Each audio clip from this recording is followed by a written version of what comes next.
বান্দা যখন চিৎকার মেরে বলবে ফেরেশতারা আমি আর লিখতে পারি না, ফেরেশতা একটা গম্বুজ হাতের মধ্যে নিবে, এক একটা বাড়ি মারবে, 70 গজ মাটির নিচে চলে যাবে, আবার বান্দাকে উঠানো হবে, এই গায়ের মধ্যে আঘাত করবে রে, গায়ের গোশতগুলো খসে খসে পড়ে যাবে। বান্দা শুধু চিৎকার মেরে কাঁদে আর মালিক তুমি আমারে দয়া করো গো, আমি আর পারছি না, আমি আর পারছি না রে আল্লাহ।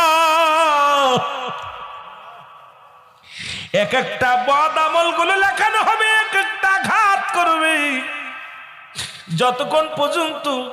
কেরামন কাতিবিন লিখে রাখছি এটা নিজের হাতে লেখা লাগবে, আপনার আমল নামাটা নিজ হাতে লিখে দেওয়া লাগবে। বান্দা কানবে আর বলবে ফেরেশতারা রে আমার আর লেখা